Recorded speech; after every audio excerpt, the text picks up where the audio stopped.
Durante culto da Frente Parlamentar Evangélica na Câmara dos Deputados, com a presença do presidente Jair Bolsonaro, o pastor Cláudio Duarte falou sobre a importância dos políticos que se intitulam evangélicos preservarem o nome de Deus, resistindo a ações e acordos malignos. O pastor iniciou apontando que para um país funcionar, ele precisa que funcionem a família, a igreja, a educação, a saúde e a segurança pública, e todos esses, para funcionarem, dependem da política. O pastor relatou diversos momentos da história do rei Davi, relatada na Bíblia, apontando que Deus enviou um profeta para lhe mostrar suas próprias falhas.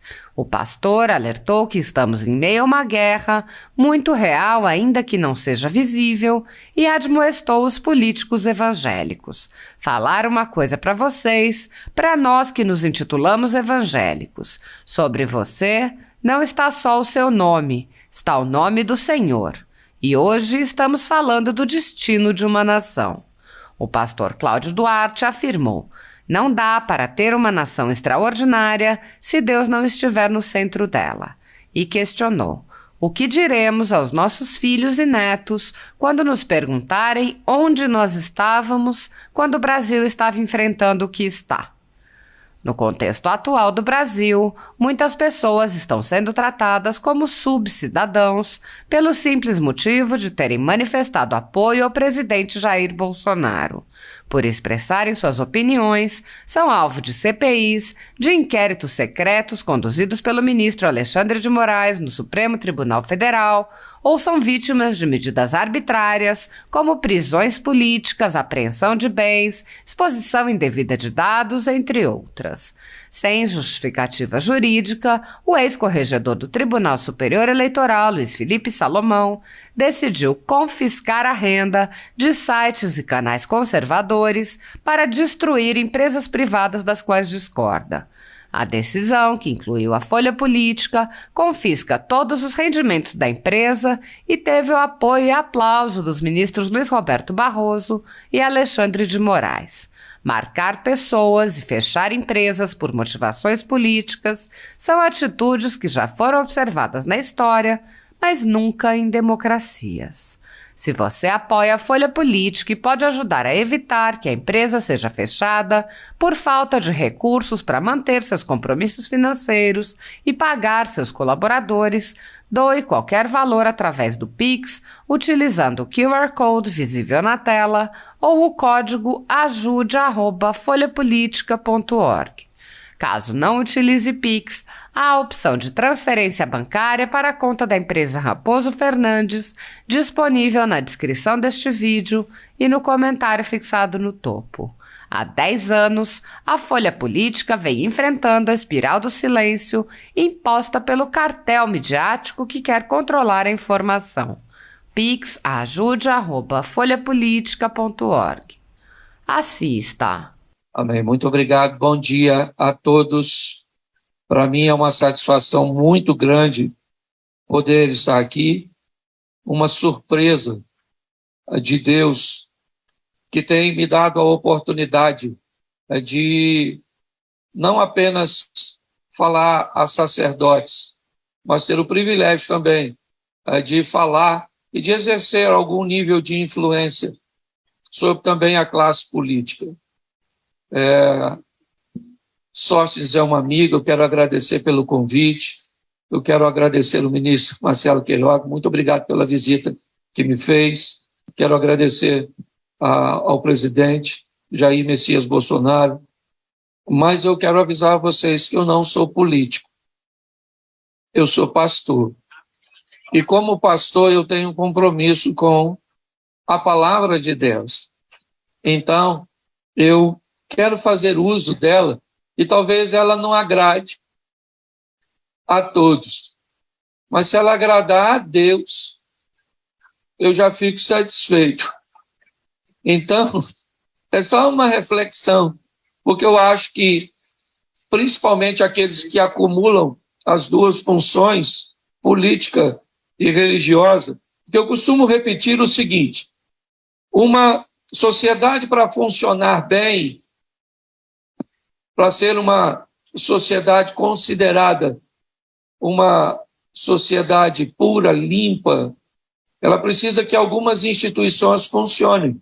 A primeira é a família, até porque não existe futuro sem ela. Nós já sabemos que existem nações que é só uma questão de tempo e elas irão desaparecer e darão lugares, né, a imigrantes, porque simplesmente perderam o desejo de ter filhos, o desejo de construir relacionamentos que perpetuem uma sociedade. Segundo, a igreja, certo? Que ensina os valores e os princípios de Deus. Nós podemos ainda falar isso porque estamos num país cristão. Eu não sei se vocês já sabem, né, sobre as últimas, mas acredito que saiba muito melhor do que eu, as notícias tão fresquinhas que nos chegaram da China nesses últimos dias, no que diz respeito, certo, a falar de Deus nas redes sociais. Há o sistema de ensino, que algumas pessoas temem de chamar sistema de educação, mas para mim o sistema de educação é a família, né? A escola só tem aí a função de ensinar. E diga-se de passagem, com muito respeito a todas as autoridades, a primeira vara de infância e juventude que eu conheci era de goiaba. E desse tamanho, não estou falando de violência, estou falando de disciplina. Mas hoje nós temos que ter muito cuidado com o que nós falamos, tá certo? A quarta instituição é a saúde, porque ninguém vive bem doente. E se a família ou o indivíduo abrir mão dos valores familiares, abrir mão dos valores religiosos, não receber o sistema de educação e por algum motivo tiver algum problema, nós temos a quinta instituição, que é a segurança pública. Então, recolhe esse indivíduo e deixa ele quietinho até aprender a lidar. Qual é o grande problema disso, ou talvez a grande solução? É que para todas essas instituições funcionarem, elas dependem de uma, da política, certo? É a política que cria a estrutura que vai estabelecer os valores da nossa nação, de família, religiosos, certo? Material didático, o investimento na saúde e as leis. Ou seja, eu aprendi uma coisa, como pastor, se tem um demônio para perseguir um pastor, eu imagino quantos não devem ter para perseguir um político. E alguns acabam não resistindo e sofrendo um domínio. Então, brincadeiras à parte, eu queria lembrar algumas coisas antes de fazer uso do texto que quero. Primeiro, é como a Bíblia começa, independente de quem você seja. Se você é um empresário, se você é um político, se você é um sacerdote, o primeiro versículo da Bíblia, ele é para todos nós. No princípio, céus e terra. É importante entendermos que não é terra e céus, e sim céus e terra. Os céus vêm sempre primeiro. Os valores e os princípios de Deus são perfeitos. E é importante nós entendermos isso. Se olharmos um pouco mais à frente, vamos olhar uma história no Novo Testamento, onde o pai comissiona 2 filhos a exercer uma tarefa, lembrando que os 2 são filhos, e que o primeiro diz que vai obedecer e não obedece, e o segundo diz que não vai obedecer e obedece. E aí o texto termina fazendo um questionamento de qual dos 2, na verdade, acabou obedecendo. Então precisamos entender que aqueles que fazem a vontade do Pai não são aqueles que dizem que vão fazer, mas sim aqueles que fazem. E muitas vezes encontraremos pessoas que têm um bom discurso, uma boa oratória, mas que na hora de vermos seus valores, mas fique tranquilo, porque Deus não se deixa escarnecer. Tudo o que fizermos, nós vamos prestar conta. Todos nós vamos ter que passar por lá, até que não acredita. Ah, pastor, não acredito em Deus, não acredito no diabo, não acredito em nada. Espera só para você morrer. Aí chega lá e diz no inferno, ih, caramba, caraca, não acreditava em você. E o diabo vai falar, muito prazer. Trouxe uma roupinha fresquinha, que aqui está quente. Tá certo? Senta que já vou, nessa cadeira pegando fogo, que já vou te atender. Tá certo? É porque todo mundo vai passar por lá, nem todo mundo vai ficar. Eu imagino Jesus lá, recebendo todos nós, abrindo os braços, fazendo um coraçãozinho, certo? E para alguns ele vai dizer, aqui não, desce as escadas, que tem alguém te esperando lá embaixo. Mas já que a maioria de nós não éramos nada e recebemos a oportunidade de sermos alguma coisa, nada melhor que refletirmos sobre Davi, até porque é um texto que todo mundo sabe, acredito que todo mundo conhece a história do menino que matou um gigante, mas queria lembrar você que a história dele não começa assim. Ele não era ninguém, o próprio Deus disse a ele lá na frente, eu tirei você de trás das malhadas, você era o filho mais novo de Jessé, sua perspectiva de sucesso era muito pequena, sua perspectiva de notoriedade, reconhecimento, de influência era quase nenhuma. Se olharmos para a nossa vida, o texto não se distancia tanto de nós. Mas também é importante entendermos que ele não chega no cenário bíblico matando um gigante. Davi teve um caminho a se percorrer. Provavelmente o primeiro animal que ele matou, provavelmente deve ter sido uma ovelha, porque ele a criava para fazer uso dela. Posteriormente, deve ter enfrentado o maior inimigo da ovelha, o lobo, depois o urso, o leão, o gigante, o rei e a Batseba. Quando nós olhamos para tudo isso, vemos um caminho a ser percorrido. Então, o texto que eu quero usar com você é segundo livro do profeta Samuel, capítulo 11. Vai ser uma reflexão rápida, 20 minutinhos. Decorrido um ano, segundo Samuel, capítulo 11, verso 1. Decorrido um ano, no tempo em que os reis costumam sair para a guerra, Davi enviou Joabe e seus oficiais e todo Israel. Eles destruíram os filhos de Amon e sitiaram a cidade de Rabá. Mas Davi ficou em Jerusalém. Uma tarde, Davi se levantou do seu leito e andava passeando pelo terraço do palácio real. E Davi viu uma mulher que estava tomando banho. E ela era muito bonita. Davi mandou perguntar quem era. E disseram, é Batseba, filha de Eliã, mulher de Urias, o heteu. Então Davi mandou mensageiros que a trouxessem. Veio e ele se deitou com ela. Ora, Batseba tinha acabado de se purificar, de sua menstruação. Depois ela voltou para casa. A mulher concebeu e mandou dizer a Davi, estou grávida. Olha para mim, porque eu quero refletir com vocês sobre a história deste moço aqui. Davi, ele recebe uma grande oportunidade de Deus de governar sua nação, de ser um monarca. E ele entra num cenário muito especial. Mas quando eu olho a história desse camarada que viveu tantas coisas, eu descubro o seguinte: ao longo da vida dele, ele sempre enfrentou desafios. E alguns deles que colocavam a sua própria vida em risco. Talvez com a ovelha ele não tivesse tantos problemas, mas talvez com uma matilha de lobo, sim. E se não com ela, posteriormente ele enfrentou um urso e depois um leão. Mas eles não foram capazes de subjugá-lo. Então, as coisas mudam e o campo de batalha muda. E agora Davi não enfrenta mais batalhas com animais. Ele vai enfrentar a batalha contra um guerreiro dos filisteus. Um homem forte, hábil, bem armado, bem equipado. Um soldado destro. Seu nome Golias. E para espanto de todos, Davi consegue vencer aquela batalha, utilizando uma tiradeira, uma pedra e a própria espada do Golias, porque foi com ela que ele o matou, e não com uma pedrinha. Tá certo? O que matou Golias foi a espada do próprio Golias, transferida para a mão de Davi, porque Deus era com ele.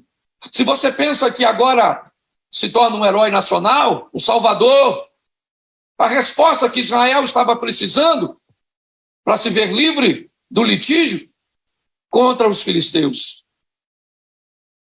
Mas agora Davi enfrenta um dos seus maiores inimigos, o rei de Israel, que enciumado, ele sente que há uma preferência por Davi.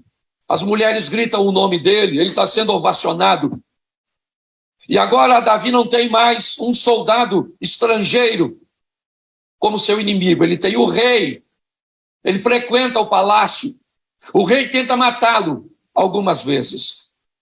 Isso nos mostra a força de batalha deste homem, deste moço, deste rapaz. Mas nada pôde matá-lo. Leão, urso, gigante, rei, nada pôde matá-lo. Mas o texto em que nós lemos diz que chegou o momento dos reis saírem para a guerra e Davi, por algum motivo que eu desconheço, resolve não ir. Ele resolve ficar em casa. O texto diz que era para ir à guerra, mas ele envia seu sobrinho Joabe, ele envia todos os seus soldados, e eles vão pelejar contra os amonitas para conquistar uma cidade, a cidade de Rabá. Davi fica. Não era para ter ficado, era para ter ido. E me parece que todas as vezes que nós nos aproximamos, todas as vezes que nós nos posicionamos em lugares errados, o desfecho não vai ser dos melhores. Porque se tem uma coisa que me parece que Deus busca o tempo inteiro, é nos aproximar de pessoas certas. Aliás, eu não diria isso, deixa eu corrigir. Não existe ninguém errado. Todos são certos. Existem pessoas em lugares errados. Todo mundo é certo. A minha pergunta é, se todo mundo é certo para o lugar que eu desejo colocar. Eu tenho aprendido isso no caminhar. Deus vai mudar a vida de Abraão e diz, eu preciso tirar você do meio desse pessoal.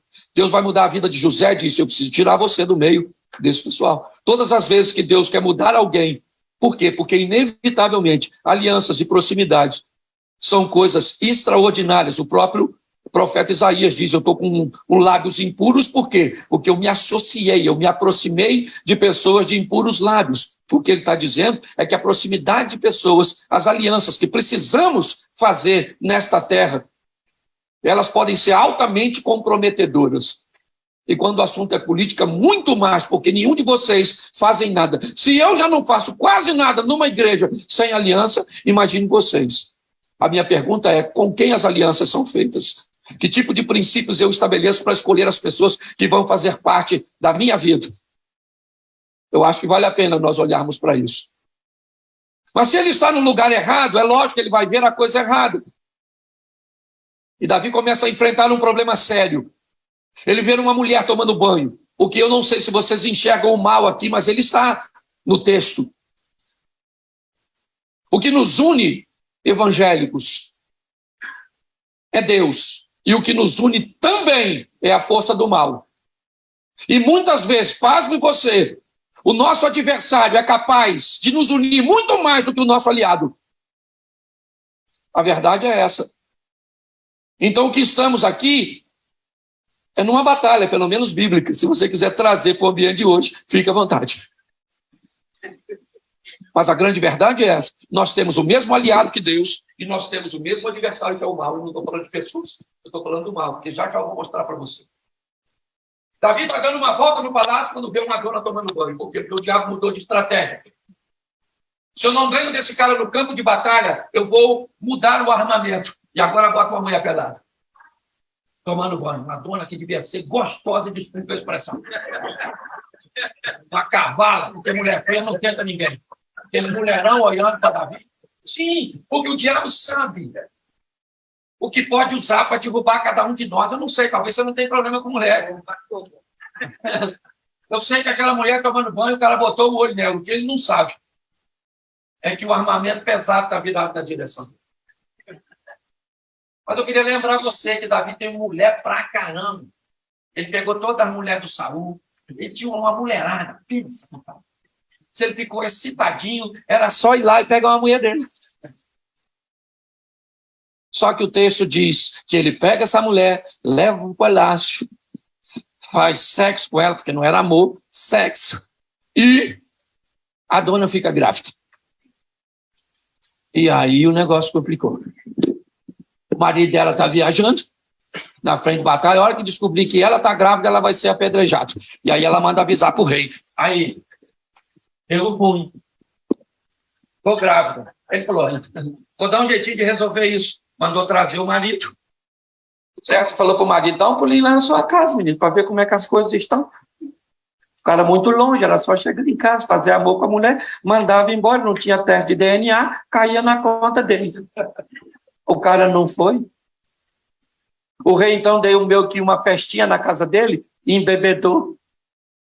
E disse, agora vai para casa, que não precisa nem fazer nada, bêbado. É só a mulher dizer que fez. Mas ele não foi, dormiu na praça, coisa de sertanejo. Certo? Dormiu na praça. Dormiu na praça, é só isso que é coisa de sertanejo, ok? Dormir na praça, que fique claro isso. E agora ele volta para a frente de batalha e morre.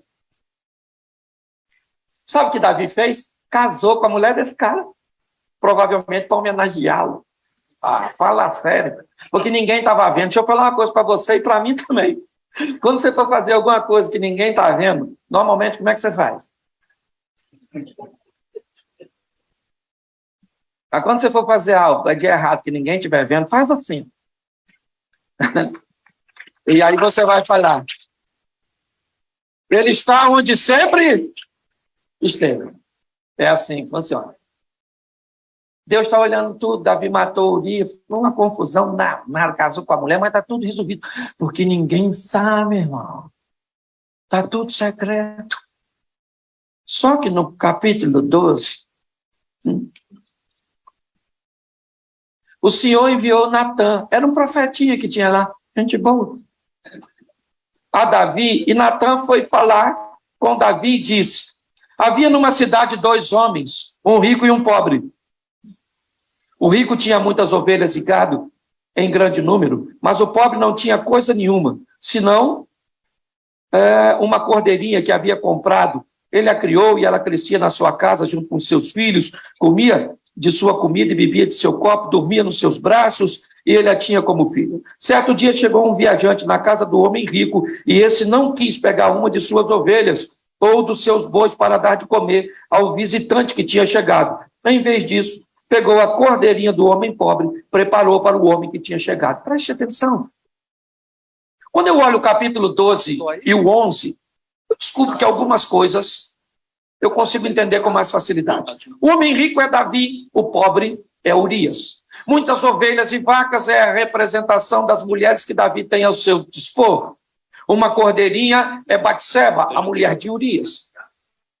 Bom, então eu já entendi que o homem rico é Davi, o homem pobre é Urias, as mulheres de Davi, a esposa de Urias.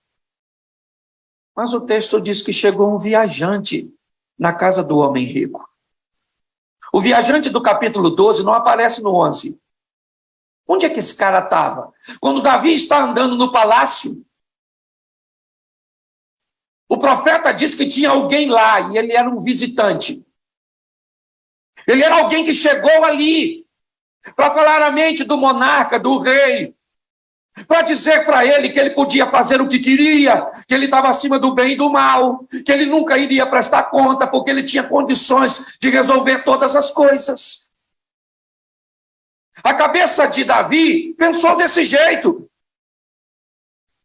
Eu tenho como resolver. Mas por que é? Quem é o visitante? Você quer ir? Porque não dá para ler a Bíblia num texto só. Vamos sair daqui e vamos para Jó? De onde você vem, Satanás? Ele diz, eu estou viajando, rodeando a terra, procurando um gabinete, procurando uma família, procurando uma empresa, procurando um coração, procurando uma mente, onde eu possa entrar para fazer a minha vontade, porque o visitante está com fome. Porque o mal se alimenta. Você consegue entender isso? Quando nós olhamos para essa situação, o que vemos? O profeta diz, o viajante veio e ele tinha fome.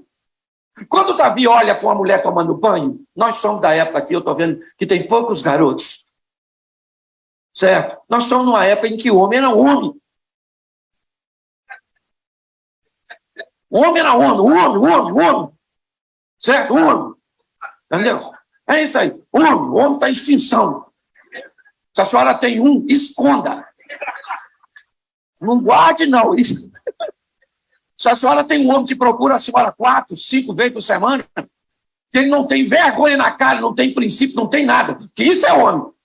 Ele procura a mulher hoje, ela diz amanhã ele está lá, e ela diz depois ele está lá, e depois... Ele não tem nada, ele não tem princípio quando o assunto é ser homem, nesse aspecto. certo? É assim que funciona. Então Davi olhou para aquela mulher e o que ele sentiu, o que todo homem sente. Isso. Certo? Masculinidade tóxica. Isso. Olhou e falou, vou rasgar essa dona no meio. Só que ela não é mulher dele. Ela é mulher de Urias. Então, o que ele tem que fazer? Pegar uma das dele. Ele não tem ovelhas, vacas, ele não tem um montão de mulher, sim ou não? Então, se ele está excitado, faz amor com uma de suas mulheres, sim ou não? Mas o texto não diz que é para ele, é para o viajante. O que ele vai fazer é para o viajante. É o viajante que tem fome. E quando um viajante tem fome, quando o mal tem fome, ele não se alimenta de coisas certas, de coisas íntegras, de coisas transparentes. É assim que funciona. Por isso ele não faz amor com a mulher dele. Ele pega a dona lá. Certo? E aí, tranquilo. O que o profeta está dizendo é que veio um viajante, ficou do lado de Davi, induziu Davi ou auxiliou Davi a tomar decisões, porque o campo de batalha mudou. Leão, urso, espada, lança, nada disso mata esse cara. Então, se nada disso vai matá-lo, vamos mudar o armamento. Agora não é mais uma lança, uma espada, uma garra.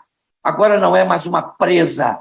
Agora é a nudez de uma mulher. Todos nós estamos nessa guerra, irmãos. Ela é muito mais real, ainda que não seja visível, porque o indivíduo do capítulo 12 não está aparente no 11, mas você pode saber que todos os dias, no seu gabinete, todos os dias, o mal, a Bíblia diz, bendito é aquele que vem em nome do... Mas se o Senhor está mandando gente para vir para a sua vida, o mal também está mandando, senão você não precisava fazer triagem. Todo mundo que chega vem do Senhor, mas não... Tem gente lá daí que vai para a minha igreja, lá que a gente está tentando trabalhar, porque se o diabo hoje me pedir referência para levar para o inferno, eu não dou. De tão ruim que é. Mas nós acreditamos na mudança, na melhora. Mas pare, olha só, eu já estou terminando. Davi, ele agora está escutando, como é que Natan vai falar isso? Ele diz, majestade, vem um homem, tem um homem aqui rico, o outro pobre, um tem muitas ovelhas, um tem umazinha só, e aí chegou um visitante na casa do rico e ele pegou a ovelha do pobre. Davi falou, o quê? Que absurdo! O profeta falou, é o Senhor. Porque olhar defeito na gente, defeito em nós é como caroço de feijão no dente. Você tem uma visão nítida do caroço, desde que ele não esteja no seu dente. No dos outros aparece. Ele falou, o quê? Que absurdo. Natan falou, foi você, rapaz, pegou uma mulher durinha, mandou matar o cara, ó. O chefe dos crentes viu tudo.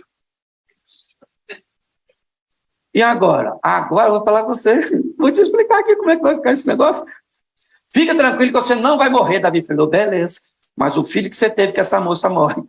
O chifre que você botou no Urias escondido. Vão botar em você, no meio de todo mundo. Vão montar uma tenda e vão fazer amor com as suas mulheres. Entendeu, Davi?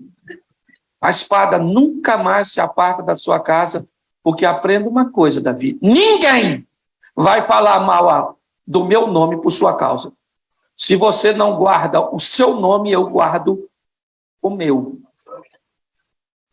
Só falar uma coisa para vocês, para nós, e nos intitulamos evangélicos. Sobre você, querido, não está só o seu nome, está o nome do Senhor.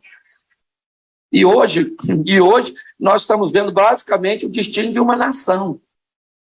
Então não se preocupe que eu não sou político, nem A nem B. Eu estou atrás, para mim o Brasil tem que melhorar para pobre, para rico, para hétero, para homo, para brancos, para negros, porque eu quero uma nação joia.